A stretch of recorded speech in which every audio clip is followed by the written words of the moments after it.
नमस्ते, कैसे हैं आप सब लोग। ब्यूटीफुल सक्सेस स्टोरी लेकर के आई हूँ। ये है लव वाइब्रेशन की सक्सेस स्टोरी। और ना इन्होंने ना अपना नाम ना शेयर करने के लिए ना साफ साफ नाम मना कर दिया है। ना कितना सारा ना है, इसका मतलब उन्होंने साफ मना किया, ऊपर ही लिखा है मैं अपना नाम शेयर नहीं करना चाहती हूँ, क्योंकि मैं और मेरी बेस्ट फ्रेंड आपका चैनल फॉलो करते हैं। जब से मेरा मैनिफेस्टेशन कंप्लीट हुआ है तब से ही मैंने अपनी बेस्ट फ्रेंड को आपके बारे में बताया था, और वो तो मुझसे भी ज़्यादा आपको पसंद करती है। Thank you so much. और आपकी दोस्त को भी thank you so much, I love you. हाँ, मेरा और मेरी बेस्ट फ्रेंड का ब्रेकअप आप बोल सकते हो, क्योंकि मेरा और उसका जो रिलेशन था वो बहुत ही अच्छा था। हम दोनों सगी बहनों की तरह स्कूल में पढ़ाई कर चुके थे, कॉलेज भी हम दोनों ने एक साथ ही चुना था और एक दूसरे का पूरा ही सपोर्ट करते थे। हर चीज़ में हम दोनों एक दूसरे का सपोर्ट करते थे, और हमारा रिलेशन ऐसा था जैसे कि दो सगी बहनें हों और दोनों एक दूसरे को बहुत प्यार करती हों। कभी अगर वो फंस जाती तो मैं उसे बचाती, मैं फंस जाती तो वो मुझे बचाती। लेकिन जैसे ही हमारा फाइनल ईयर कंप्लीट हुआ उसके बाद में कुछ ऐसी मिसअंडरस्टैंडिंग्स क्रिएट हुई, फैमिली भी इस चीज़ के अंदर इन्वॉल्व हो चुकी थी, और दो ऐसी लड़कियां थीं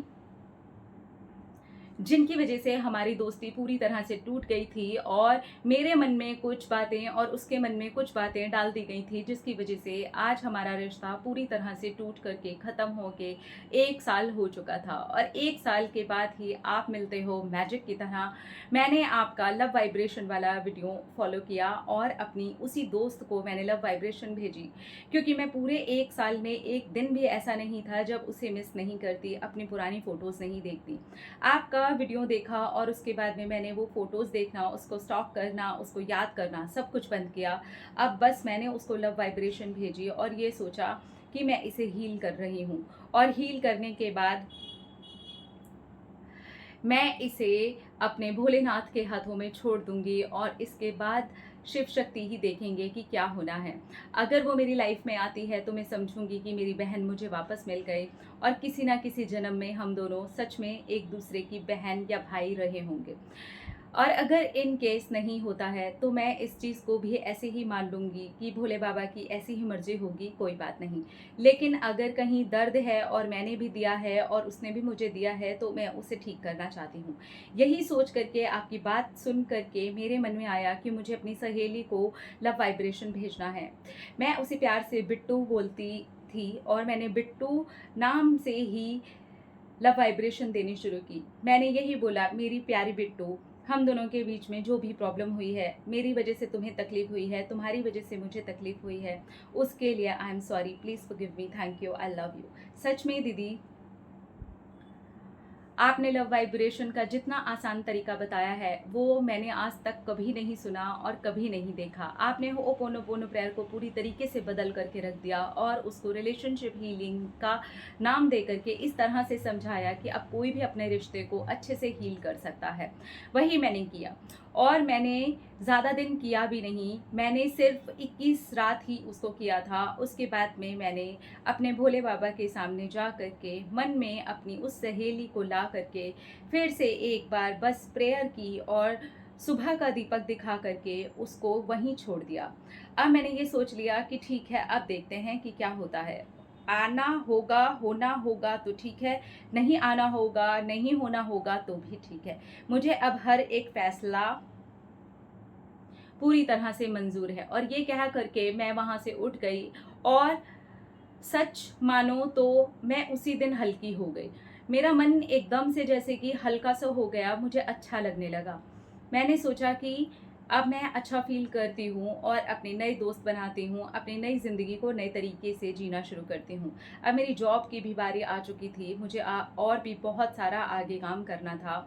अब मैं पार्ट टाइम जॉब भी कर रही हूँ और आगे पढ़ाई की भी तैयारी कर रही हूँ, और यही सोच करके मैं अपनी लाइफ में आगे बढ़ चली। और देखिए चलते चलते क्या हुआ, मेरी अपनी ही फ्रेंड से मुलाकात हो जाती है। मुलाकात ऐसी कहीं जगह पर नहीं होती है, फेसबुक पर किसी कमेंट के नीचे उसके कमेंट को मैं देखती हूँ और वो मेरे कमेंट को देखती है। वो तुरंत ही मुझे फ्रेंड रिक्वेस्ट भेजती है, और उसके बाद से ही मैसेंजर पर बातचीत शुरू होती है और उसने मुझसे ये कहा कि वो 1 साल के एक भी दिन में कभी मुझे नहीं भूली। हाँ, मेरे कुछ बातों से और मिसअंडरस्टैंडिंग के कुछ झूठ से उसके मन में ज़रूर मेरे लिए चोट लगी थी, इसी वजह से हम दोनों दूर हो गए थे। उस टाइम पर मैसेंजर पर जो सारी बातें हुई हैं, वहाँ सारी बातें क्लियर हो गईं और उसने कहा कि उसका बस मन कर रहा था किसी भी तरीके से अगर मैं उसे मिल जाऊं। उसने मुझे ढूंढने की बहुत कोशिश की, लेकिन क्योंकि मैं अपने नाम से फेसबुक और सब कुछ नहीं चलाती हूँ, मेरा नाम सब कुछ भोले बाबा के नाम से ही चलता है, डीपी भी वही लगी रहती है, इसलिए बहुत कुछ नहीं पता चलता है। और उसी दिन इत्तेफाक से मैंने अपनी डीपी लगाई, अपनी फ़ोटो लगाई और भोले बाबा के नाम के आगे ही मैंने अपना नाम लगा करके जय भोले बाबा लिखा अपने डिस्क्रिप्शन पर। मैंने इसे क्यों चेंज किया, ये मेरे मन में क्यों आया, क्यों मैंने अपना नाम वहाँ डाला, क्यों मैंने अपनी फ़ोटो वहाँ डाली, मुझे बिल्कुल नहीं पता। और अगले 24 घंटे के अंदर अंदर तक मेरे पास में ये वाला कमेंट आ चुका था जो मेरी फ्रेंड ने मेरा देखा था और मैंने उसका देखा था। उसका तो आईडी अपने नाम से ही हमेशा से बना था, लेकिन मैंने कभी भी उसको फेसबुक पर नहीं ढूंढा था। और देखिए कैसा कुदरत ने खेल खेला, कैसा मेरे भोले बाबा ने एक खेल खेला मेरे साथ में कि फेसबुक, जो कि मैंने कभी उसको वहाँ ढूंढा नहीं, वो मुझे ढूंढ ढूंढ करके थक गई और वहीं पर हम दोनों की मुलाकात हो जाती है और वो बोलती है कि मुझे तुम कभी दिखी नहीं और आज तुम्हारा नाम, तुम्हारी फ़ोटो, सब कुछ यहाँ देख करके मैं दंग रह गई। तब मैंने उसको बताया कि मैंने इसे अभी रात सोने के पहले ही चेंज किया था और आज पहला ही दिन है कि मेरी फ़ोटो फेसबुक पे पहली बार दिखाई दे रही है। ये अपने आप में मिराकल है और मैजिक है कि मेरा उसी टाइम ये सब कुछ करना और उसी टाइम मेरी फ्रेंड से मिल जाना और हमारा रिश्ता पहले से भी ज़्यादा सुंदर हो जाना। Thank you, thank you, thank you, thank you everyone, thank you Bhole Baba, thank you law of attraction, thank you love vibration, thank you. Congratulation सहेलियों, अब प्यार से रहो, खूब सारा प्यार करो एक दूसरे को, ठीक है। मिसअंडरस्टैंडिंग दूसरा इंसान, तीसरा इंसान, चौथा इंसान, पांचवा इंसान सिर्फ तब डाल सकता है जब हम उस चीज़ को अट्रैक्ट करते हैं, ठीक है, या फिर कोई कर्म आ जाता है बीच में। तो आपने भले ही अट्रैक्ट किया हो, भले ही कोई कर्म आ गया हो, आप उसे क्लीन कर सकते हैं, आप आराम से उस चीज़ को बाहर निकाल सकते हैं, बिल्कुल इस तरीके से जैसे इन्होंने किया है। अब बात आ जाती है रेजिस्टेंस जितना ज़्यादा है, इन्होंने पक्का मन बना लिया कि उस चीज़ को करने के बाद इन्हें छोड़ना है। तो जिन पर सबसे ज़्यादा इनका भरोसा था, शंकर भगवान जी, है ना, भोले बाबा पर इनका सबसे ज़्यादा भरोसा है। तो इन्होंने क्या किया, उस भरोसे के हाथ में ही छोड़ दिया और सोचा कि ठीक है यार, जाने दो। ऐसी बहुत सारी सक्सेस स्टोरीज आ चुकी हैं ऑलरेडी जहाँ पर उन्होंने गिव अप कर दिया, पूरी तरीके से छोड़ दिया, सोचा ठीक है अब जो होगा देखा जाएगा, देखते हैं, नहीं होना ना तभी भी मैं खुश हूँ, कोई बात नहीं। अब आप इनकी स्टोरी में देखें कि मैं नए दोस्त बना लूँगी, कोई बात नहीं, मैं नई ज़िंदगी शुरू करती हूँ, इट्स फाइन, जो होना होगा होगा। वहीं से होता है कि अब चलो हीलिंग हो गई, सब परफेक्ट हो गया। एक रात पहले जबकि इन्होंने कभी भी अपनी फ़ोटो नहीं लगाई है, इन्होंने हमेशा भोले बाबा की फ़ोटो लगाई है अपने फेसबुक पर, ये अपनी डीपी लगाते हैं पहली बार रात को सोने के पहले। अपने आप में सब कुछ मैजिकल नहीं लग रहा आपको? रात सोने के पहले ये अपना नाम लगाते हैं, बाद में ये भोले बाबा लगाते हैं कि ब्रैकेट में लगाते हैं, ये जैसे भी लगाते हैं। तो बहुत सारे मैं ऐसे नाम देखती हूँ जहाँ पर लोग अपना नाम लगाते हैं फिर ब्रैकेट में कोई और नाम लगाते हैं, तो मुझे ऐसा ही अंदाज़ा हो रहा है। तो इस तरीके का इन्होंने किया। उसी टाइम पर किसी और के कमेंट सेक्शन में 2 फ्रेंड्स का कमेंट जाता है। ये सब कुछ अपने आप में मिराकल जैसा नहीं लग रहा, जैसे कि कुछ अट्रैक्ट हो रहा हो अपने आप, इसे तो बोलते हैं law of attraction.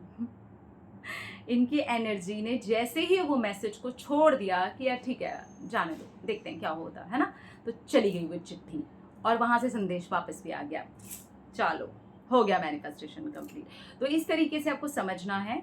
Let go भी आपको इस तरीके से समझना है कि क्या आप उस चीज़ को छोड़ करके अंदर से एक संतुष्टि पा रहे हैं। इन्होंने बोला है अपनी स्टोरी में कि मुझे एक हल्कापन लग रहा था कि इट्स फाइन, ठीक है, देखते हैं क्या होता है ना। तो वो हल्कापन आपको लग रहा है, आप उस चीज़ को ऐसे छोड़ पा रहे हैं। अगर हाँ, तो मैं कहूँगी कि छोड़िए, टाटा बाय बाय कीजिए और नई लाइफ नई तरीके से जीना शुरू कीजिए। क्या आप तैयार हैं? तैयार हो जाइए, नहीं है तो ठीक है। अपना रखिए ख्याल, अपने आप से कीजिए ढेर सारा प्यार ताकि आप अट्रैक्ट करें ढेर सारा प्यार। Love you all.